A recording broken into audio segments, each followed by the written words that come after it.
Togo, Russie. Le président Faure en visite officielle en Russie. Une première depuis 6 ans. Mais oui, en avril 2025, j'avais déjà expliqué ici qu'une coopération militaire entre la Russie et le Togo était en préparation. Ce n'était pas un mensonge.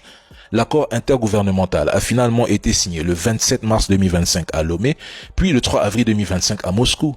Selon les autorités russes, le Bénin, lui aussi, était en négociation avancée pour un accord militaire avec Moscou en mars 2025.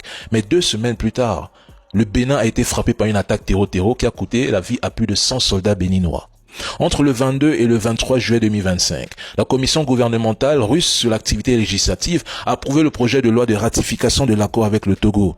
Cette étape a marqué un tournant vers son entrée en vigueur et a confirmé l'importance stratégique du Togo, présenté par Moscou comme le partenaire le plus organisé et le mieux équipé d'Afrique tropicale, notamment grâce à son port clé de Lomé. Ce ne sont pas mes mots. C'est la position officielle du gouvernement russe. La ratification a ensuite été validée par la Douma le 7 octobre 2025, information officieuse que j'avais d'ailleurs commentée ici.